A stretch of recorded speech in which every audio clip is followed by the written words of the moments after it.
अपने तो गोदाम भरे हुए होंगे नेकियों से।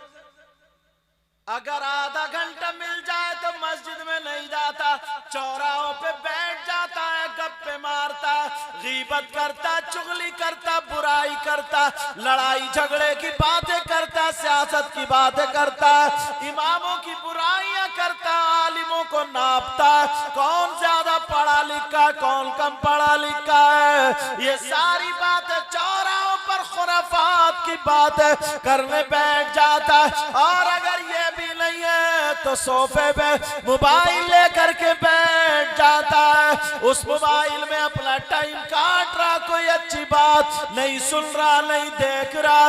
जरा कान खोल के सुन लो प्यारे, अगर 24 घंटे में 5 वक्त की नमाज पढ़ने के बाद अगर 1 घंटा मस्जिद में जाकर के बैठ जाओगे तो तुम्हारे पास 1 साल में कितनी नेकी आ जाएगी। वाह वाह वाह वाह, जिंदाबाद जिंदाबाद। मगर कहा आज हमें कोई 500 रुपए दे दे या 1000 रुपए दे दे तो उसका हम नारा लगा देते। जी जी जी, अल्लाह बरकत, उसका हम नारा लगा देते हैं, नारा। जी जी, और बड़े चर्चे होने लगते हैं जनाबे वाला। मगर आज तुम्हें ऐसी बात बता के जाऊंगा, अगर तुम्हारे इस बस्ती का क्या नाम है? दाऊदपुर। अगर दाऊदपुर में कोई 1 किलो सोना सदका कर दे तो पूरे गांव में चर्चा होगा, साहब सदका किया, सदका किया, सदका किया। समझे? अरे साहब बड़ा सखी आदमी है, बड़ा सखी। बोलो होगा नहीं होगा? मगर नौजवानों अपने नबी से मोहब्बत करो, प्यार करो। अब जरा हदीस सुनने के लिए तैयार हो जाओ, तुम्हें कितना सवाब मिलेगा जरा सुनो। सैयदना हजरत अबू बकर सिद्दीक रज़ी अल्लाह ताला जुमे के दिन मस्जिद को जाकर के झाड़ते, पोंछते, साफ करते, गर्द कूड़ा करकट मिट्टी धूल वगैरह पहले कच्ची मस्जिदें होती थी, निकाल करके बाहर फेंक देते हैं। जुमे की अजान से पहले पहले नमाजियों के लिए मस्जिद तैयार कर देते हैं। सफे बिछा दी गई, पहली सफ में बैठे वो भर गई, दूसरी में आ गए वो भर गई, तीसरी में आ गए। कभी कभी दरवाजे पर नंबर मिला करता था बैठने का।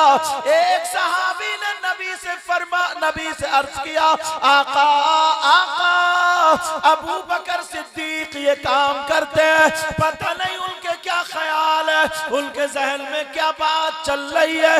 रोजा हर जुमे को मस्जिद साफ करके दरवाजे पे बैठ जाते हैं।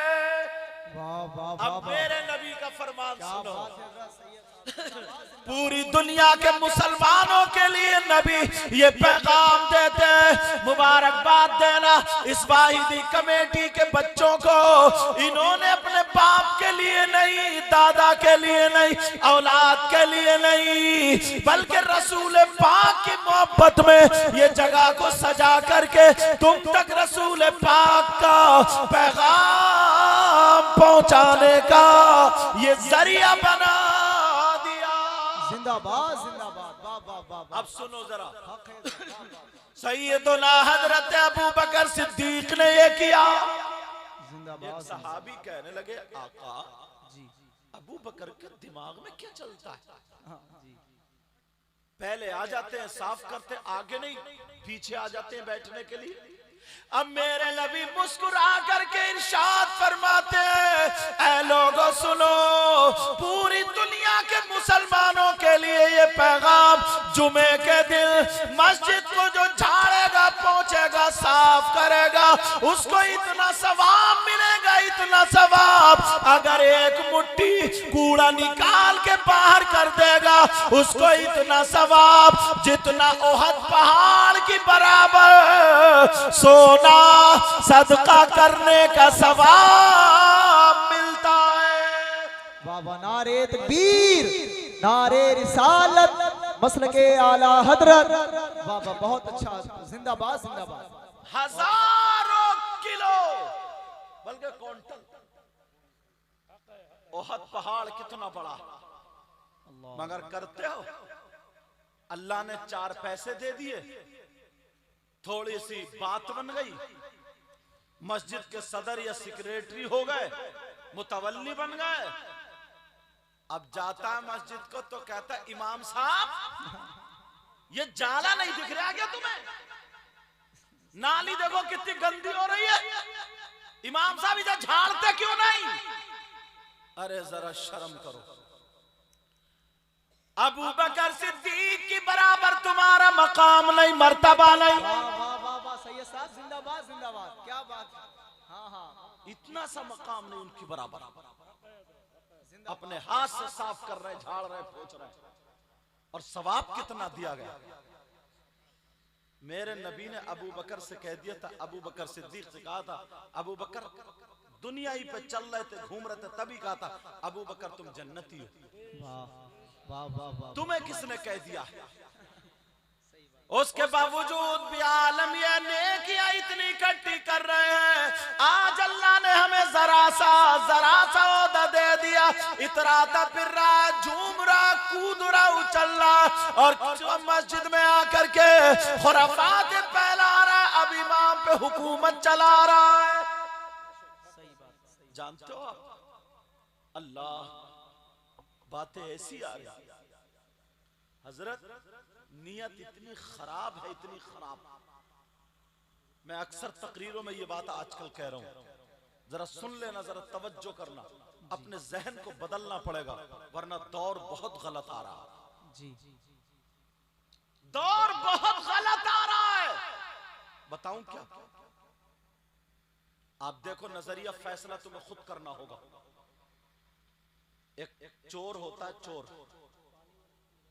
किसी का ये डीजा या माइक अगर चुरा ले तो तुम उसे शाबाशी दोगे, उसके गले में हार डालोगे, उसे सीने से लगाओगे, उसे प्यार करोगे, उससे रिश्तेदारी जोड़ोगे, उसे इनाम दोगे? बोलो बोलो, ऐसा होगा क्या? मगर देखो, रस्में ऐसी चल गई हैं, ऐसी चल, अब पता ही नहीं है क्या जायज है क्या नाजायज है। कम से कम 50 लोग यहाँ ऐसे होंगे जिनकी शादी हुई है और उस शादी में उनके जूते चुरे। नहीं चुरे हैं जूते के? बहुत अच्छा सैयद साहब। अरे बोलो, तुमने थाने को फोन किया कि चोर पकड़ा गया? तुमने रिश्ता तोड़ा, तुमने उसको सजा दिलवाई, मगर उसी को सीने से लगा रहे और इनाम दे रहे हो। इनाम जूती चुराने वाला छोटा साला या साली, अगर पकड़वा दोगे तो कुट पिट के आओगे। अब कहा क्या मांगे? उसने कहा 10,000। कितने मांगे चोर ने? 10,000। दूल्हा मियां बोले थोड़े कम कर लो, 8 ले लो। 8 बोले नहीं 10, बोले 8, 8, 10। इसी पे झगड़ा था। अब एक बुजुर्ग आ गए, चचा मियां, उनकी जरा ज़हानत देखिए। कहा भाई क्या बात है? बोले ऐसे ऐसे बात है। तो वो चचा मियां बोले चलो खत्म करो, 9 पे फैसला करो, 9 पे बात निपटा। और दूल्हा मियां से बोले ये तो इनका हक है यार, दो। उन चचा से पूछो, चोर और चोरनी का हक जानते हो क्या? जी, तुमने कह तो दिया कि ये हक है। क्या बात है, क्या बात है। अस्सारिकु वस्सारिकतु फक्तौ ऐदियहुमा, चोर चोरनी के हाथ काटो, बेशक हाथ बेशक, काटो। हक है, हक। और तुमने कह दिया कि ये हक है, जरा दो। इतने में अब्बा आ गए, नहीं बेटे की शादी खुशी का दिन है, 1 रुपया कम नहीं करूंगा, पूरे 10,000 दूंगा। जी, अब्बा ने 10,000 दे दिए। चलो 10,000 चले गए, मामला आया, दुल्हन को बिठाला, खुद बैठे कार में। जैसे कार आगे बढ़ी, फूल लगे हुए थे कार में, बच्चों ने घेर ली, लाओ हमारा हक। तुमने क्या फोन किया? उग्रवादियों ने कार घेर ली। थाने को फोन किया, उग्रवादियों ने घेर लिया, लूट रहे हैं। बोलो, वहां भी यही झगड़ा, 8-10 का। फिर चचा मियां आए, बोले 9 पे निपटाओ। अब्बा आए, बोले नहीं 1 रुपया कम नहीं, पूरे 1000 दे दिए। सही बात है। अब मामला आ गया निकाह का। यहीं पे देखियो कितनी मौत आती है इंसान को। अल्लाह। अब जब निकाह का मामला आया, इमाम साहब ने निकाह पढ़ा, बोले तुम बताओ। इमाम साहब बोले 10,000। बस अब अब्बा को पड़ा मिर्गी का दौरा। सैयद साहब जिंदाबाद, जिंदाबाद। हंसने की बात नहीं है ये। वाह वाह वाह। अब सब के सब बिगड़ गए।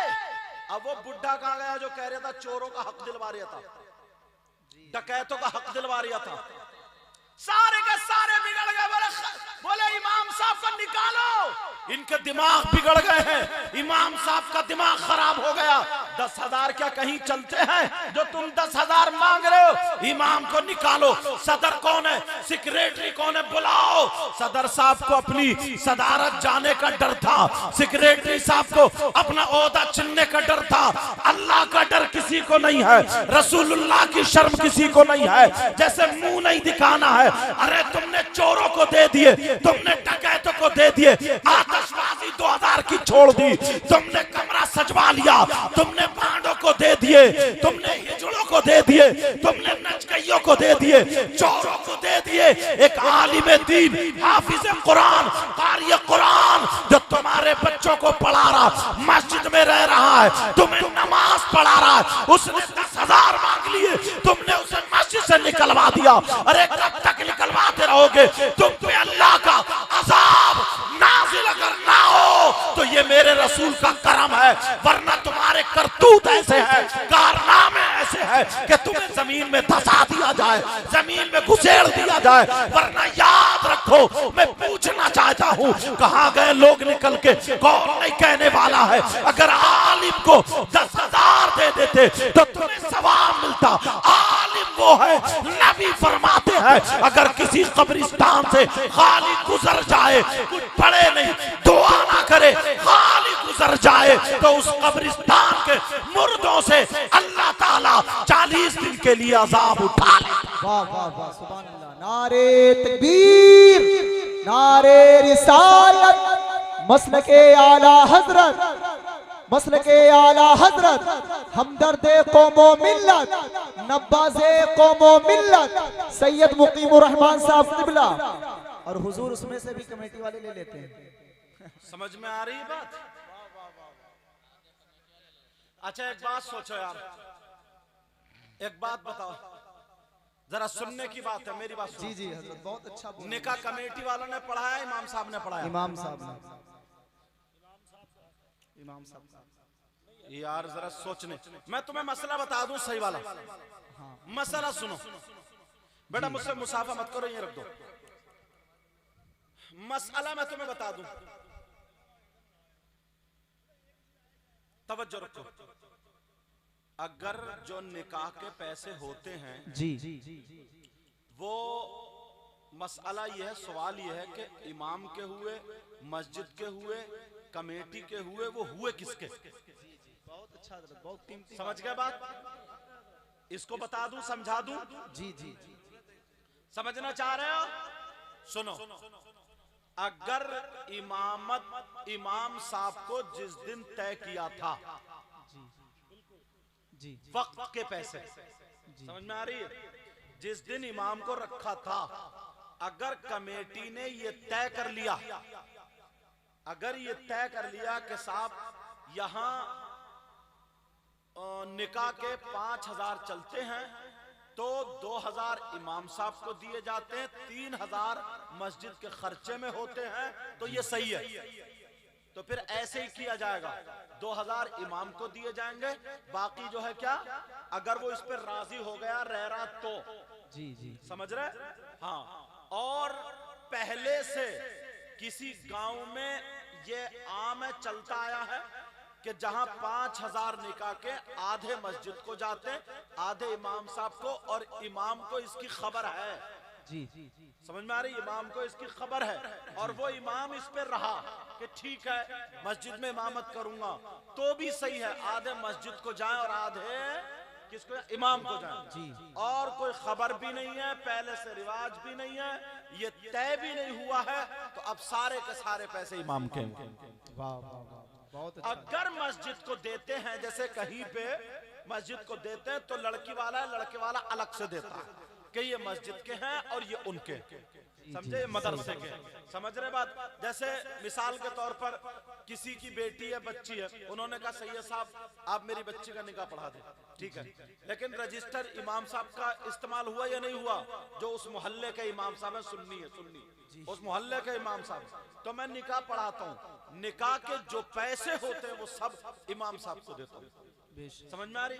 वो एक बरकतन इमाम साहब से इजाजत ले ली जाती है, बरकतन वो सोचते हैं कि चलो सैयद साहब निकाह पढ़ा दे या कोई बड़े आलिम निकाह पढ़ा, तो वो पढ़ा देते हैं।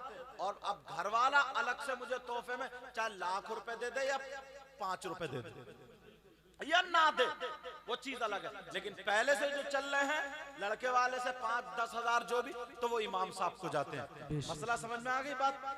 कुछ लोग इमाम का हक काटते हैं और वो सोचते हैं कि यार हमने कमेटी बड़ी अच्छी चलाई है, भाई देखो बड़ी अच्छी चलाई है।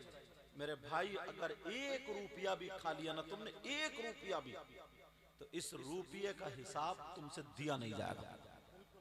सारी नेकी जा सकती है, मगर मैं जो बता रहा था यहाँ पर, ये बता रहा था नजरिया देखो अब्बा का, नजरिया देखो लोगों का। आतिशबाजी 4-4 हजार की उड़ा दी, बैंड बाजे बजवा दिए, जूती चुराई के दे दिए, हिजड़े आए ढोल लेके मांगना उनको भी दे दिए, दिए नहीं दिए बोलो? सही बात। मगर जब इमाम का नंबर आया, बेचारे ने अगर मांग लिया तो निकलवा दिया। जी। अब बताइए, हक है, हक है। कौन अपने बच्चों को इमाम बनाएगा? क्या बात है, अल्लाह अकबर। कौन अपने बच्चों को पढ़ाएगा? अल्लाह अल्लाह। तुम्हारे गांव में जितने मालदार हैं उनके बच्चे मदरसे में पढ़ते? एक का भी नहीं पढ़ता, और अगर पढ़ता होगा तो वो लंगड़ा लूला ही पढ़ता होगा। जी। जो बिल्कुल बेकार होगा, किसी काम का नहीं होगा कि अब मैं इसे मदरसे में डालूंगा। जी। अल्लाह से डरो। मैं थोड़ा साफ बोलता हूँ, मुंह पे कह देता हूँ, बुरा लगे तो लग जाए, लेकिन हक बोलता हूँ। और जलसा मालूम है, आप जानते हैं नबी ने फरमाया उतलुबुल इल्म मिनल महदी इलल लहद, इल्म हासिल करो माँ की गोद से कब्र तक। वाह। अब हिंदुस्तान में कौन सा ऐसा मदरसा है जहाँ पे 40 साल के 50 साल के लोगों का दाखिला होता है? ये जो कमेटी वालों ने, इन उलमा ने मिलकर के ये जो एक रात का ना, ये जो जलसा है ना, इसको जलसा नहीं, इसको एक रात का मदरसा समझ लो। वाह। हजरत अपने यहाँ तो बहुत अल्लाह का शुक्र है, अल्लाह का फजल है। बाकी इलाकों में देखियो, मैं जाता हूँ उधर उड़ीसा झारखंड वगैरह में, इतना दुख होता है, कई लाख रुपए जलसे में उठाते हैं, मगर किसी को एक बात काम की नहीं मिलती है। वही हुड़दंगी होती रहती है, घोड़े कूदते रहते हैं, पढ़ने वाले जो मुकर्रिर होते हैं वो भी निरे चुटकुले ही सुनाते रहते हैं, हंसाते रहते हैं, खुदा कोई नसीहत की बात नहीं। शायर जो होते हैं वो गानों के ढंग पे और म्यूजिक और धू और जने क्या क्या, और नौजवान जितने होते थूक लगा के यूं लोट बरसाते होते। जैसे एक भैया भी फेंक के गया था, अरशद रजा साहब ऐसे करके फेंक के गया था। ये भी कोई देने का तरीका क्या? देना सुन्नत है, लेना भी सुन्नत है, मगर तरीका भी सुन्नत अपनाओ। पहले रंडियों को दिए जाते थे ऐसे, कुछ लोग ऐसे पकड़ के फेंक देते हैं। पाकिस्तान से सर पे खड़ा हुआ और यूं बरसा रहा, यूं समझे, ऐसे चल रही है थूक लगा करके। अरे ऐसे दे करके जाओ, तरीका भी सुन्नत होना चाहिए यार। क्या बात है, समझ में आ रही बात? मैं तुम्हें देखो बात क्लियर कह देता हूँ, मैं तुम्हारी दावत करूं, दस्तरखान में बिठा के मुर्गे का डोंगा, देसी मुर्गे भरा हुआ, तुम्हें फेंक के मार दूं, लो खाओ, खाओगे क्या तुम? क्या बड़ा बदतमीज आदमी है। सही बात है, सही बात। समझे? क्या इस अंदाज में आओ, इस अंदाज में कि पता चले कि हाँ यार नबी के गुलाम है। लेकिन सुनो, बात चल रही वहीं पे, चलो इस्लाम नजरिया हमें क्या करना पड़ेगा बोलो? बदलना पड़ेगा। अपने ठीक अपने आप को देखना पड़ेगा, नजरिया हमें संभालना पड़ेगा। तो वो रास्ते बता रहा था ना मैं, रास्ते यार, एक हदीस आ रही है सामने, नबी फरमाते हैं मंजारा कब्री वजबत लहू शफाअती। तवज्जो है ना, तवज्जो है। आका फरमाते हैं जिसने मेरे रोजे की जियारत की, अदब के दायरे में तर्जमा कर रहा हूं कब्री का, जिसने मेरे रोजे की जियारत की उस पर मेरी शफात वाजिब हो गई। सुभान अल्लाह। मतलब ये हज करने के लिए गया, कहां गया बोलो? हज करने के लिए गया, हाजी साहब गए तो हाजी साहब गुनाहों से ऐसे पाक हो जाते हैं जैसे माँ के पेट से पैदा होने वाला बच्चा गुनाहों से पाक होता है। सुभान अल्लाह। हाजी साहब ऐसे गुनाहों से पाक हो जाते हैं। मगर प्यारे, किसी के जहन में ये बात आ सकती है, ये बोल सकता है कि जनाबे वाला इस दौर में 4 लाख रुपया हज करने के लिए लग रहे हैं। बोलो लग रहे हैं या नहीं लग रहे? 4 लाख रुपए अगर किसी के पास होंगे, वो इस्तिताअत रखता है, तब उस पे हज फर्ज होगा। और वो गरीब जिसके पास 100 रुपए नहीं है, जिसके पास 1000 रुपए नहीं है, तो वो तो हज नहीं कर सकता, वो तो इससे महरूम रह सकता है। मगर मेरे नबी ने उसे भी महरूम नहीं रखा है।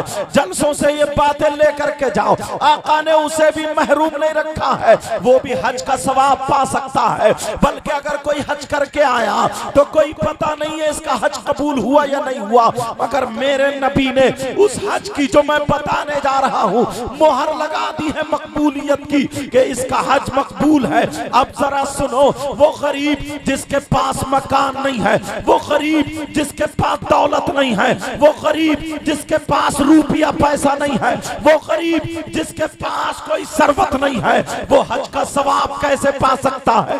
अल्लाह ने तुम्हें दौलत नहीं दी है, मगर अल्लाह ने तुम्हें माँ बाप दिए हैं। अल्लाह ने तुम्हें पैसे नहीं दिए हैं, मगर तुम्हें माँ बाप दिए हैं। अब नबी फरमाते हैं जो गरीब है वो सुन ले, जो नौजवान है वो सुन ले, जिनके माँ बाप जिंदा है वो सुन ले।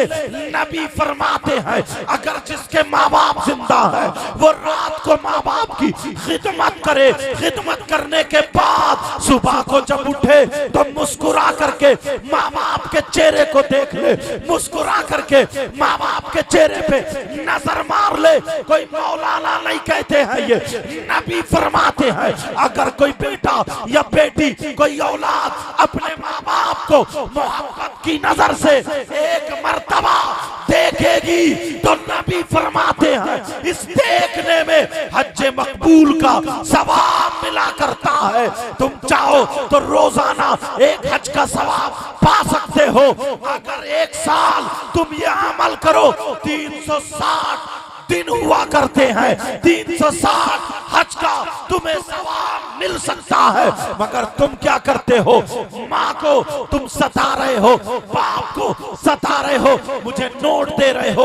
अगर बाप को देखा जाए, बाप को खांसी है, दवा नहीं दिला सकता, माँ के पाँवों में दर्द है, दवा नहीं दिला सकता, माँ के पास स्वेटर नहीं है, जाड़े के दिन है, स्वेटर नहीं दिलवा सकता, माँ बाप का लिहाज टूट चुका है, उसको नया नहीं बनवा सकता है, माँ बाप का गद्दा थोड़ा कमजोर हो चुका है, उसको नया नहीं बनवा सकता। दिखावे के लिए मुझे भी नोट दे देगा, शाहिद साहब को भी नोट दे देगा, पीर साहब को भी नोट दे देगा। मैं देने को मना नहीं कर रहा हूँ, मगर उससे पहले तुझे अपनी माँ को देखना होगा, अपने बाप को देखना होगा। और जरा सुन लो, कमेटी वाला हो या कोई अलग का रहने वाला हो, तुमने ये जलसा किया है, मगर नबी से पूछो, हमारे नाना से पूछो। नबी फरमाते हैं मेरी उम्मत में 3 गुनाहगार ऐसे हैं, मेरी उम्मत में 3 खताकार ऐसे हैं, मेरी उम्मत में 3 लोग ऐसे हैं जो गुनाह करने के बाद अगर अब वो जलसा करे तो उनका जलसा कबूल नहीं होता है, अगर वो नोट दे उनके नोट कबूल नहीं होते हैं, अगर वो तकरीर करे उनकी तकरीर कबूल नहीं होती है, अगर वो नात पढ़े उनकी नात कबूल नहीं होती है, अगर वो नमाज पढ़े उनकी नमाज कबूल नहीं, अगर रोजा रखे तो रोजा कबूल नहीं, अगर ज़कात दे तो ज़कात कबूल नहीं, अगर हज करे तो हज कबूल नहीं, कोई भी इबादत करे कोई इबादत कबूल नहीं। कितने गुनाहगार है बोलो? नबी फरमाते हैं मेरी उम्मत में 3 किस्म के गुनाहगार हजार ऐसे हैं जिनकी कोई इबादत काबिल कबूल नहीं है। एक गुनाहगार वो है जो अपनी माँ को सताता है, अपने बाप को सताता है, माँ बाप का कहना नहीं मानता, माँ बाप को नाराज कर देता है। नबी फरमाते हैं कितनी जलसे कर ले, कितनी नमाजें पढ़ ले, अगर माँ बाप नाराज है तो उसकी नमाजें बेकार, उनका जलसा बेकार, उसकी सारी की सारी इबादत बेकार। नारे तकबीर। जरा अपने हाथों उठा के जवाब दें, नारे तकबीर। बुलंद आवाज में नारे रिसालत, मसलके आला हजरत, अज़मते वालिदैन, नवाज़े कौमो मिल्लत, हमदर्दे कौमो मिल्लत, सैयद मुकीमुर रहमान साहब क़िबला जिंदाबाद जिंदाबाद। सैयद साहब आप जानते हैं, लोग कहते हैं यार क्या बात, फलस्तीन के मुसलमानों के हालात देखें, अल्लाह अकबर, अल्लाह। जरा तवज्जो रखो। जी तुम्हारे घर में आज यहूदियत दाखिल हो गई है, तुम्हारे घर में ईसाईयत दाखिल हो गई है, तुम्हारे घर में क्या बोलूं शैतानियत दाखिल हो गई है, तुम्हारे घर में यजीदियत दाखिल हो गई है। आप कहेंगे कैसे? ये बाप के कारनामे, ये बाप है बाप। बताऊं कैसे, बताऊं कैसे? सुनना चाह रहे हो? जी जी जी। शेर का बेटा शेर होता है, सही बात, वाह। गीदड़ नहीं होता है, और गीदड़ का बेटा गीदड़ होता है, गीदड़ का बच्चा गीदड़ होता है, शेर नहीं होता है। तुम मुसलमान हो, तुम्हारा बेटा नबी का गुलाम होना चाहिए, तुम्हारी बेटी कनीज़े फातिमा होनी चाहिए, मगर ये बाप जानबूझ के अंधा बना पड़ा, जानबूझ के बहरा बना पड़ा, जानबूझ के गूंगा बना पड़ा है। कैसे? जरा मैं तुम्हें बता दूं, तुम देख लेना कहीं मेला ठेला हो, मेले ठेले को छोड़ो, शादी को देख लेना। अल्लाह, एक जवान लड़की, उसका दुपट्टा इसलिए होता है कि दुपट्टे के जरिए अपना जिस्म छुपाए, चादर इसलिए होती है कि वो बालों से लेकर के अपना जिस्म छुपाए, मगर शादी में अगर 50 बेटियां हैं तो सबके सीने खुले हुए मिलेंगे, दुपट्टे इधर होंगे, चादर इधर होगी, बाल आगे पड़े होंगे। हजरत आंखों में आंसू आ गए, अभी 2-4 दिन एक शादी में जाना हुआ, कम से कम हजरत अल्लामा साहब 30-35 लड़कियां, छट्टा छट्टा, 30 साल की, वो 15 साल की और 20 साल की, इसी के बीच में 30-35 लड़कियां मैरिज हॉल के दरवाजे पे लाइन से फूलों की ढलिया लेकर के, उसमें फूलों की पत्ती लेकर के दूल्हा मियां को और बारातियों का वेलकम करने के लिए खड़ी थी। नाचने वाली रंडियां बना दिया गया, हमारी बच्चियों को बेहुदा बना दिया गया। वो बाल उनके इस तरीके से फैले हुए या आगे पड़े हुए थे बाल, किसी की एक लाइन में सबके एक तरीके के कपड़े थे, इधर वाली लाइन में एक तरीके के कपड़े।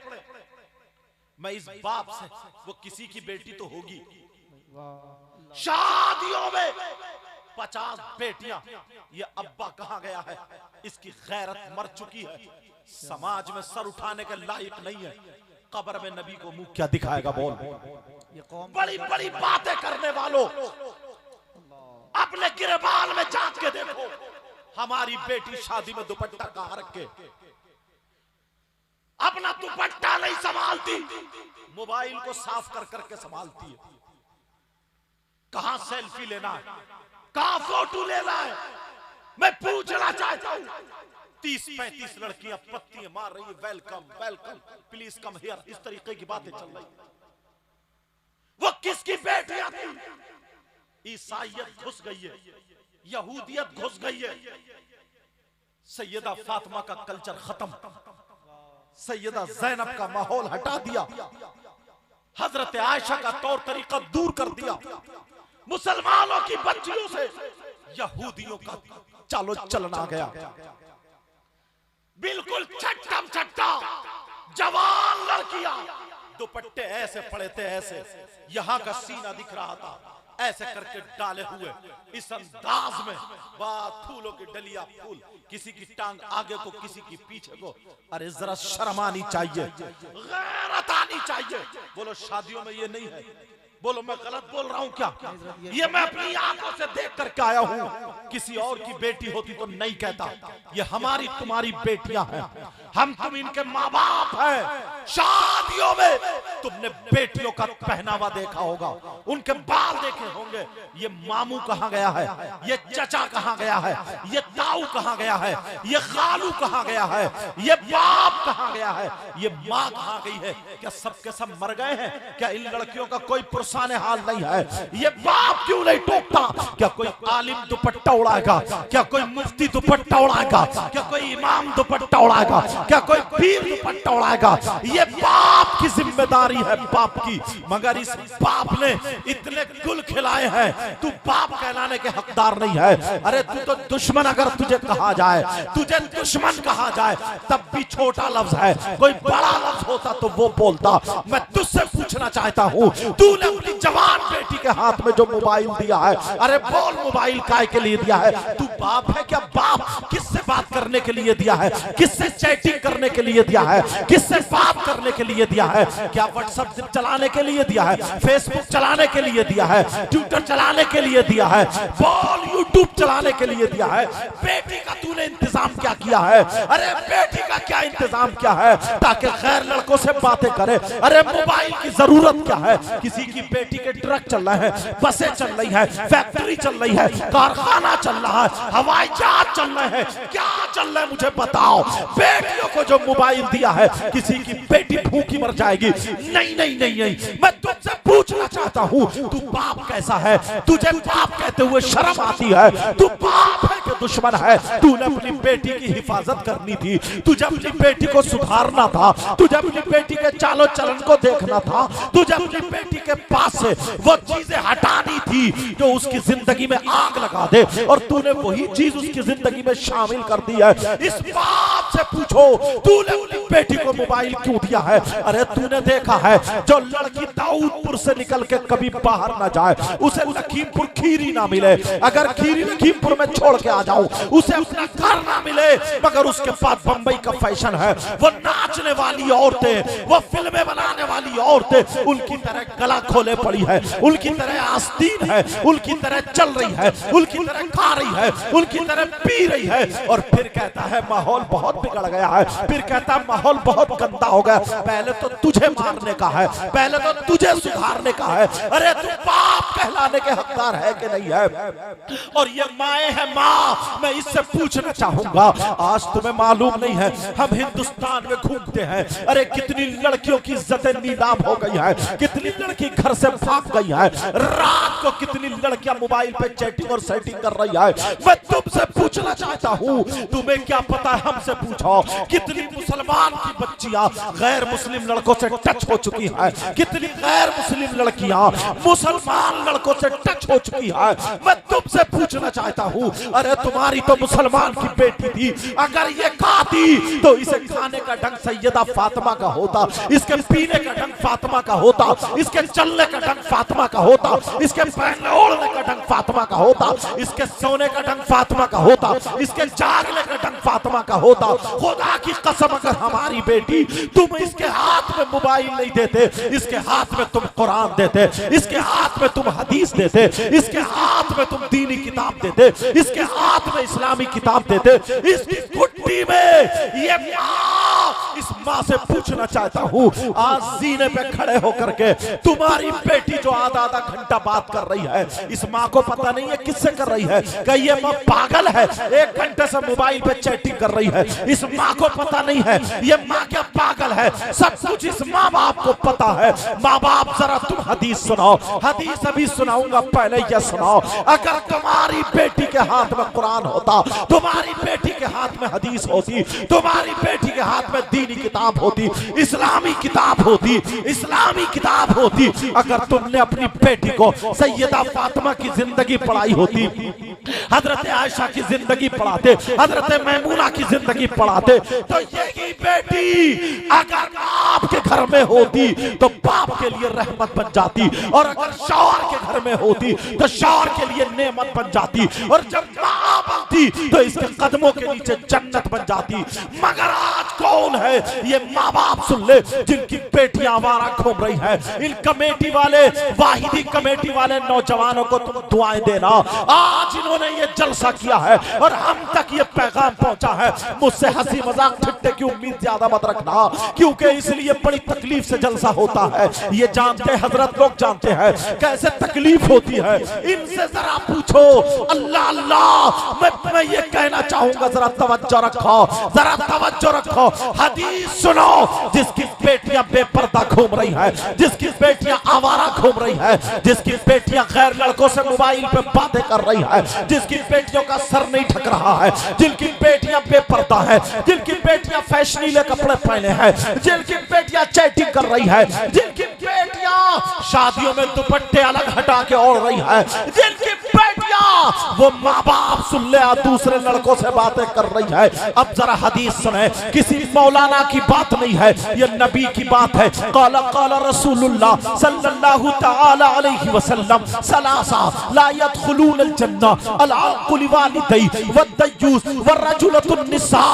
नबी फरमाते हैं 3 लोग जन्नत में नहीं जा सकते हैं। अरे मेरे नबी जिसको जन्नत से रोक दे तो कोई सैयद जन्नत में नहीं ले जा सकता। अगर मेरे नबी जिसे जन्नत से रोक दे कोई पीर जन्नत में नहीं ले जा सकता। मेरे नबी जिसे जन्नत से रोक दे कोई मुफ्ती जन्नत में नहीं ले जा सकता। मेरे नबी जिसे जन्नत से रोक दे कोई इमाम जन्नत में नहीं ले जा सकता। अगर नबी रोक दे तो नमाज़ें जन्नत में नहीं ले जा सकती। अगर नबी रोक दे तो हज जन्नत में नहीं ले जा सकता। अगर नबी रोक दे तो ज़कात जन्नत में नहीं ले जा सकती। अगर नबी रोक दे तो ये जलसा जन्नत में नहीं ले जा सकता। अगर नबी मना फरमाते तो कोई माई का लाल जन्नत में नहीं ले जा सकता। नबी फरमाते हैं 3 लोग जन्नत में नहीं जा सकते। कौन नहीं जा सकता? माँ बाप सुन लो, जिनकी बेटियां शादियों में घूम रही है, जिनकी बेटियां मेलों ठेलों में घूम रही है, जिनकी बेटियां आवारा घूम रही है, जिनकी बेटियां फैशनीले कपड़े पहन रही है, जिनकी बेटी का जिस्म दिख रहा है, जिनकी बेटी के जिस्म दिख रहा है, जिसकी बेटी की आस्तीन फटी हुई है, जिसकी बेटी मोबाइल पे बातें कर रही है, जिसकी बेटी चैटिंग कर रही है, जिसकी बेटी कान में एयरफोन लगा करके गाने सुन रही है, वो माँ बाप दयूस है, दयूस है। और नबी फरमाते हैं दयूस जन्नत में नहीं जा सकता। अब तू कितनी नमाजें पढ़ ले, कितना ही जलसे कर ले, कितना ही रोजे रख ले, नबी फरमाते हैं अगर जिसके बेटी आवारा घूम रही हो वो माँ बाप उसके चालो चलन से राजी है तो वो माँ बाप दयूस है, दयूस है, दयूस है। और दयूस जन्नत में नहीं जा सकता। नारे तकबीर, नारे रिसालत, मसलके आला हजरत।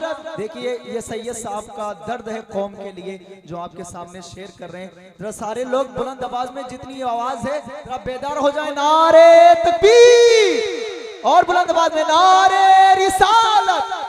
हमदर्दे कौमो मिल्लत, नब्बाज़े कौमो मिल्लत, सैयद मुकीमुर रहमान साहब किबला। किस किस बात को सुधारोगे, किस किस बात को प्यारो, तुम दीन से दूर होते चले जा रहे हो, इस्लामी माहौल से दूर होते चले जा रहे हो। हमारी बेटियां वो हैं, किसी मजहब में ऐसी बेटियां नहीं हैं, किसी धर्म में ऐसी औरतें नहीं हैं। जब से दुनिया बनी है उस वक्त से लेकर के आज तक पूरी तारीख उठा करके देख लो, किसी भी मजहब की कोई औरत नहीं है जिसने वली को जन्म दिया हो, जिसने गौस को जन्म दिया हो, जिसने कुतुब को जन्म दिया हो, जिसने अब्दाल को जन्म दिया हो। कोई औरत ऐसी नहीं है सिवाय मजहब इस्लाम के। मजहब इस्लाम में ऐसी औरत है, ऐसी औरत है जो गौस को भी जन्म देती है, जो गरीब नवाज को भी जन्म देती है, जो साबिर पाक को भी जन्म देती है। और जरा ऊपर उठ जाओ, सिद्दीक अकबर को भी जन्म देती है, फारूक आजम को भी जन्म देती है, उस्मान गनी मौला अली को भी जन्म देती है, हसन हुसैन को भी जन्म देती है। जन्नती जवानों के सरदार को पैदा करने वाला मर्द नहीं है, औरत है। मैं तुमसे पूछना चाहता हूँ, क्या वो औरत कुत्ते भौंकाने वाली थी? क्या वो औरत दूसरे मर्दों से बातें करने वाली थी? क्या वो औरत गैरों से मोबाइल पे बातें करने वाली थी? क्या वो औरत अपने जिस्म को दिखाने वाली थी? नहीं नहीं, अरे वो औरत वो थी, शाम को अगर सोती थी तो कुरान पढ़ती हुई सोती थी, सुबह को उठती थी तो कुरान पढ़ती हुई उठती थी। ईसाइयों का ये तरीका था, यहूदियों का ये मिशन था, किसी तरीके से मुसलमानों की बेटियों में अपना तरीका पहुंचा दो, अपना कारनामा पहुंचा दो, ताकि इनकी बेटियां वली जन्म देना बंद कर दे, ताकि इनकी बेटियों के यहाँ वली पैदा ना हो। वो अपने मिशन में कामयाब हो गए हैं और तुम उसे अच्छा समझ रहे हो। अपनी बेटियों को मोबाइल दे करके हमारी बच्चियों को मिशन से हटा दिया गया है, तौर तरीके से हटा दिया गया है। और अगर मैं तुम्हें बताऊं, तारीख अगर सुनने के तुम हक रखते हो तो सुन लेना, मेरी कड़वी बात है। मैं तुमसे पूछना चाहता हूं, मैं तुमसे एक बात बोलना चाहता हूं, हुसैन पाक का करबला में क्या मिशन था? हुसैन पाक का करबला में क्या तरीका था? हुसैन पाक करबला में क्यों गए थे? अपने बच्चों को बचाने नहीं गए थे, जायदाद की खातिर नहीं गए थे, दीन और इस्लाम को बचाने के लिए गए थे। तुम्हें तुम्हारी तारीख भुला दी गई है। आज जरा मुहर्रम को, 10 मुहर्रम को देख लो। 10 मुहर्रम में क्या होता है? 10 मुहर्रम में क्या होता है? 10 मुहर्रम में तुम्हें मालूम है क्या होता है? मैं बताना चाहता हूं। तुम मुहर्रम को घुमाते हुए, ढोल ताशे गाजे बाजे बजाते हुए मेला लगाते हो। करबला शरीफ में मेला लगता है, बोलो लगता है या नहीं लगता है? करबला में मेला लग रहा है, वहां पर झूले लग रहे हैं, वहां पर गोश्त के कबाब तले जा रहे हैं, वहां पे हलवे पराठे की दुकानें हैं, वहां पर लड्डू जलेबी टूट रही है, वहां पे कुश्तियां हो रही है, वहां पे सर्कस है, वहां पे औरतों का मेला लगा हुआ है। औरतों के पाउडर क्रीम बिक रहे हैं, बच्चों के खिलौने बिक रहे हैं। छोटे छोटे बच्चों को तुम करबला मेले में लेकर के जा रहे हो। तुम्हारी बेटियां नए नए कपड़े पहन के, फैशन करके, लाली क्रीम पाउडर लगा करके मेले को जा रही है। तुम्हें क्या पता था? तुम्हें असली तारीख भुला दी गई है। अरे 10 मुहर्रम को क्या हुआ था? क्या तुम्हें पता है 10 मुहर्रम को क्या हुआ था? तुम्हें कुछ भी पता नहीं है। खाली तुम हरी पट्टी बांध लेते हो, खाली हुसैन पाक का नारा लगाते हो। मेरे झूठे हो, मेरे झूठे। तुम्हें तुम्हें तुम्हें तरीके से हटा दिया गया है। आज हमारा दिल रोता है, आज हमारी आंखें नम हो जाती है। अरे वहां करबला में क्या हुआ था? 6 महीने के बच्चे अली असगर है, 6 महीने के बच्चे। आज हम इतनी नस्लों के बाद सैयद हैं, ये उलमा हमारे हाथ चूम रहे हैं, तुम तो छोड़ो, ये बड़े बड़े आलिम हमारे हाथ चूम रहे हैं। वो तो हुसैन पाक के सगे बेटे हैं, हलकूम में तीर लगा है, शहीद हुए करबला शरीफ में लेटे हैं। अरे 10 मुहर्रम को क्या हुआ? हजरत औनो मोहम्मद इमाम हुसैन के सगे भांजे, वो भी शहीद हुए लेटे हैं। हजरत अब्बास के बाजू कटे हुए, वो भी शहीद हुए लेटे हैं। हजरत कासिम अल्लाह अल्लाह इमाम हसन के बेटे हैं, ये भी शहीद हुए लेटे हैं। जालिमों ने इनकी लाश पे घोड़े दौड़ा दिए थे, घोड़ों की टापों से लाश बिखर चुकी थी, बिखर गई थी। सैयदा ने अपने दुपट्टे में बांध के हजरत कासिम की पुतलियां बना के रख दिया था। अरे तुम्हें क्या पता है? सैयदजादी हजरत सकीना हुसैन पाक की सगी बेटी, उनके मुंह पे तमाचे मारे जा रहे, इतनी जोर से जालिमों ने थप्पड़ मारा था। अरे करबला में तुम्हें क्या पता है? वो हुसैन पाक जो नाना अगर सजदे में हो, नाना की पीठ पे हुसैन बैठ जाए तो नबी सजदे से सर नहीं उठाते थे। आज 72 जख्म खा करके करबला में शहीद हुए लेटे हैं। तुम्हें क्या पता था वहां करबला में क्या हो रहा? वो सैयदजादियों के हाथ बांध दिए गए, हजरत इमाम ज़ैनुल आबिदीन के मुंह पे तमाचे मारे जा रहे, उनका जुब्बा पकड़ के खींच के मैदान में डाला जा रहा। सैयदजादे 3 दिन से भूखे और प्यासे हैं और तुम्हें उन मिशन से हटा दिया, क्योंकि उन लोगों ने देखा मुसलमानों के पास वो ईमान है। करबला में 72 थे, 72 तो करबला में 72 थे। दीन और इस्लाम को बचा दिया, अपने खून से उन्होंने तारीख लिखी थी। आज तो 72,000 है, 72 लाख है। पूरी दुनिया में अगर देखो तो कितने हैं? जब 72 कब्जे में नहीं आए थे तो ये 72 लाख कहां से कब्जे में आ जाएंगे? ऐसा करो, इनको इनके मिशन से हटा दो, इनके मिशन से हटा दो। तुम्हें पता भी नहीं चला, तुम्हें ढोल में लगा दिया, तुम्हें नाच गानों में लगा दिया, तुम्हें खेल कूद में लगा दिया। अब तुम लड़ रहे हो, फतवे ले रहे हो। कोई मुफ्ती निकल के आया, वो कह रहा ढोल जायज है, कोई निकल के आ रहा, वो कह रहा ढोल ना जायज है, कोई कह रहा ढोल मुहर्रम जायज है, कोई कह रहा ना जायज है। तुम्हें झगड़े में फंसा दिया, करबला में मेला लगा दिया। तुम्हारी बेटियां करबला में अय्याशी करने जा रही है। मेरे जुमले गलत होंगे, माफ करना, दिल रो जाता है। अरे मैं क्या करूं, बोलने पे मजबूर हो जाता हूं। करबला की तारीख तुमसे हटा दी है। तुम्हारे बेटे करबला के मैदान में दूसरे की बहन बेटियों को तकने जा रहे हैं। औरतों के मेले में जा रहा है। इसे मेले में जाने की क्या जरूरत थी बोलो? क्या इसे क्रीम पाउडर खरीदना है? नहीं, इसलिए जा रहा है किसी के कोनी मारे, किसी के धक्का मारे, किसी की आंखें मिल जाए, किसी के फोन नंबर मिल जाए, किसी से मुस्कुराहट हो जाए। तेरी अम्मा घर में है, तेरी बहन घर में है, तेरी भांजी घर में है, तेरी भतीजी घर में है। जरा शर्म कर, जिसके कोनी मारता। अगर तेरी बहन निकलती तो क्या करता? जिसे आंखें मिलाने गया तेरी अम्मा निकलती तो तू क्या करता? मेरे भाइयों, तुम्हें शरीयत से, तुम्हें इस्लाम के रास्ते से हटाया है। हुसैनी मिशन से तुम्हें हटा दिया गया, तुम्हें मेलों ठेलों में लगा दिया गया। करबला में अब तुम्हारे यहाँ कबाब तले जा रहे हैं, एक को भी पता नहीं है 10 मुहर्रम को क्या हुआ था। अरे तुम्हारा ये था, तुम्हारी आंखों में आंसू होते, तुम्हारा 10 मुहर्रम को रोजा होता, तुम लंगर चलाते होते, यतीमों की मदद करते, कुरान खानी होती, पहली मुहर्रम को कुरान खानी होती। किसी के घर अली असगर के नाम की, किसी के घर अली अकबर के नाम की, किसी के घर हुसैन के नाम की, किसी के घर हसन के नाम की, किसी के घर अहले बैत के नाम की, करबला वालों के नाम की यह कुरान खानी होती। और तुम्हारा आलम ये होता, तुम्हारे हाथ में इस्लामी झंडा होता, चेहरे पे दाढ़ी होती, सर पे टोपी होती, मैदान में निकल के अगर इस्लाम पे आ जाती तो तुम ये कहते दस्तों दरिया भी न छोड़े हमने, बहरे जुल्मात में दौड़ा दिए घोड़े। वाह वाह वाह, नारे तकबीर, नारे रिसालत, मसलके आला हजरत, मसलके आला हजरत, शान इमाम हुसैन। वाह वाह वाह, तुम्हें क्या पता, इसलिए ये बीच की बातें उठा रहा हूं। मिशन से हटा दिया तुम्हें, इसलिए अगर हुसैनी मिशन इनके पास आ जाता तो वो तो 72 थे, यहाँ तो 72 लाख हैं। सही बात, क्या होता? हर एक के हाथ में इस्लामी झंडा होता। मगर तुम्हें झगड़ों से ये लड़ा दिया। और अब तो जाहिल से जाहिल फतवे पूछता है, ये बताओ ढोल बजाना जायज है ना जायज? ये बताओ मुहर्रम कितना बड़ा बना है, कितना छोटा बना? तूने हुसैन पाक का मिशन देखा? क्या बात, हुसैन पाक का मिशन सोचा? तुम्हें हटा दिया, बेटियों को भी तुम्हारे हटा दिया, ताकि अब वली जन्म ना, नेक लोग जन्म ना ले। लगा दिया मेकअप पे।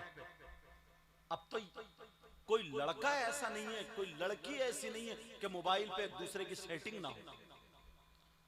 मेरा जुमला थोड़ा गलत हो रहा, मगर तुमसे नहीं कहूं तो क्या पंजाबियों में जाऊं? इल्ला माशाअल्लाह कुछ को छोड़ के जी, इल्ला माशाअल्लाह। हजरत ऐसे हालात हो गए, इन हालात पे काबू कौन करेगा? सही बात, ये माँ बाप की जिम्मेदारी नहीं है? कुछ लफंगे लड़के ऐसे लफंगे, तौबा तौबा, उन्हें पता ही नहीं क्या घर में हमारी अम्मा भी है, बहन भी है, बेटी भी है। बस कंगा लगाया बालों में यहां पे, और बालों पे कलर लगाया, कपड़े उल्टे सीधे पहने, घूमने निकल गया। तुझे किस लिए पैदा किया था? तू तो मुसलमान का बेटा है ना, मुसलमान का बेटा है।